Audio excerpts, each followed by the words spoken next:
Pleased to meet you. I'm Tony Core.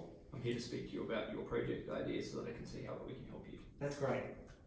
I'm Barry McCarratt, and my wife Carrie and I own McCarratt's Music on the Esplanade in Strahan, Tasmania.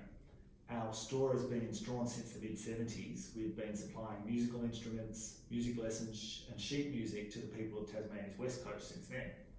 Wow, that's a really long time. Your business is very well established. Yes, it's treated us well, and in return we've sold enough recorders to school children around here to be sure that no one wants to hear another note. My wife Carrie is a music teacher by training, and she's been teaching recorder at the local school since 1985. Around 2005, the school started changing from recorder to ukulele, and she's been teaching them to play ukulele and sing ever since then. Cool, that's a great business, Tony. Yeah, we thought so, and it was lucky because around that time business was getting pretty tough. We've usually prided ourselves on selling only the best quality instruments, but good quality instruments are expensive, and the mining downturn really took its toll on the locals. Many of them left, and they certainly weren't spending lots of money on instruments. That must have been tough. Yeah, it was. But we couldn't bring ourselves to sell cheap instruments, that wouldn't last, so we went in the other direction, we went expensive. We commissioned musical instruments made from Tasmanian specialty timbers and hydro wood. We sell much fewer instruments, but the prices are very high and the margins are huge. We only need to sell one a week to stay in the black. Very impressive. Yeah, absolutely it is. And we were doing well enough to stay afloat when Lizzie Hale bought a few guitars for her and her bandmates while she was having a break from her promotional tour with Hailstorm in 2015. And suddenly everything went crazy. I'll bet. We couldn't field the volume of phone calls from people requesting bird's eye hue and pine guitars, let alone supply the guitars. There's just not that volume of specialty timbers available. We did help our suppliers increase production as much as possible, but it became difficult to destroy enough old growth forest to keep up with demand, and Instafame fades away anyway. About a year later, our sales have dropped down to a couple of instruments a week on average. And remember, we don't sell much of anything over winter. It would be pretty rough and strong, I guess. Oh yeah, that almost describes it. Dark Motho has encouraged more people to visit Hobart in the miserable depths of Tasmanian winter, but even the sorts of people that thought Hobart in winter might be a good idea are rarely foolish enough to visit Strahan in the dark, cold season. Strahan's really dead for 3 months of every year. And that's why you're here. We need a new income stream, and we want to make sure that we can afford to go north for the winter and still leave someone working in Strahan for us.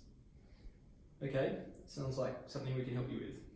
Are you thinking about setting up an online store so that you can sell your specialty timber instruments directly to people around the world? We've definitely done work similar to that before. No, Carrie's had an idea that might capitalise upon her personal passion. She wants to teach the world to sing, and thanks to her efforts, everyone between Strahan, Zen and Queenstown can. She wants to expand. She wants to sell online singing lessons. Now that's not something we've done before. We've set up online services before though, so I think it's likely that we can help you. Excellent. There are plenty of free singing courses on YouTube, and there are even more that are pay to play, but so many of those offerings have unbearable teachers. It's clear that the competition is mainly divos and divas, but what the students need is teachers, and Carrie is a certified, experienced teacher with the voice of an angel.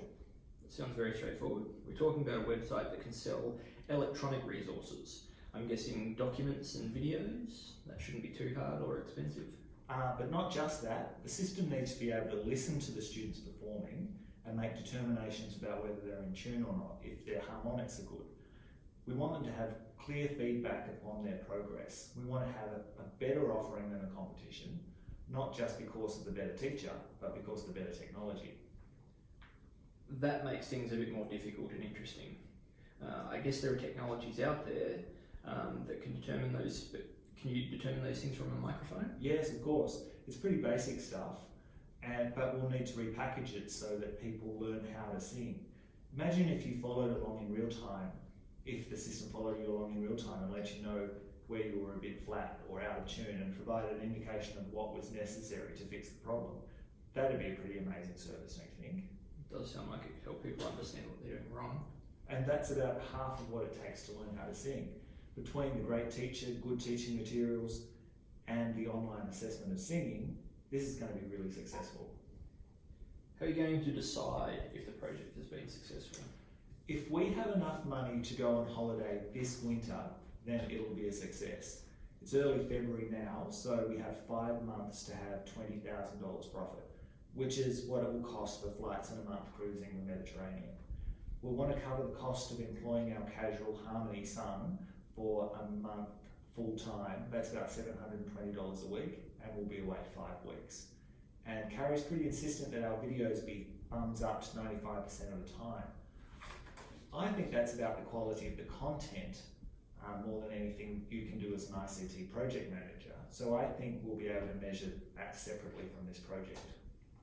That sounds like some YouTube integration. Good place to host your videos. Yeah, good. Carrie and I think that retention will be a much better metric for the success of the website and the systems for listening to the students' performances. We're going to want to poll our members once a month to see their satisfaction rate and check for suggestions. We want the satisfaction rate to sit about above 80%. That leaves 20% for people who can't sing, but their mum said that they should go on X Factor. We don't want our system to lie to them. Okay, it seems like those are reasonable and measurable benefits, but have you considered disbenefits? No, because that's not a word. Well, it really is a word. We mean something unwanted that will happen as a result of the project. Okay, it's very likely that Carrie will need to spend less time working in our shop and start focusing upon preparing learning materials. That will mean that, at least in summer, early spring and late autumn, that will need to pay Harmony as a casual to help me in the shop. That's another $2,000 at most. But we don't know what your costs are going to be, and we obviously need to take those into account too. So projects similar to this have cost about $25,000, which about doubles what it's going to take to satisfy your benefits. Do you think it's possible to draw in nearly $50,000 worth of customers within 5 months, starting from nothing? Carrie's pretty confident. Similar packages to hers are sold at about $200 for lifetime access, or $20 or so for per online lesson. Face-to-face lessons cost around $50 per hour. We're aiming for $150 for 4 years access. We think that's enough time to become a good singer, and if the student needs to come back after that, it'll help fund the ongoing development of the site. That means we only need about 250 to join across those 5 months, anywhere in the English-speaking world. I think we can do it. It does sound positive. I'm just going to raise the fact that 250 students is quite a lot. Perhaps we should identify the lack of students as a potential threat to the project's success. Can you think of any other relevant risks? Yeah, that seems sensible, especially if we put in place some actions to help us avert the threat. With the NBN here, we don't have any concerns about the internet now. We tend to be able to upload our videos quickly and reliably. Not sure about other risks. You might like to think about some. We don't know much about how we manage a website. Is that going to be a problem? No, we'll make sure it's easy to use. It really does need to be easy to use, or it'll be a waste of our time. Noted. I'll make sure that you don't need technical expertise in the system. That tends to be our strength anyway. But there'll be ongoing hosting and maintenance charges. You can contract us to look after your system into the future, or you can take that on yourselves if you have the skills. Our niece Solo Aria is pretty capable technically. She has an ICT degree. I'll speak with her and see what she thinks, and we'll get back to you on that. Right, that sounds good. Now, just to be thorough, is there a platform that you want us to be using? I've read about C#. That sounds like a pretty good programming language to use for a modern system like this. Do you mean C#?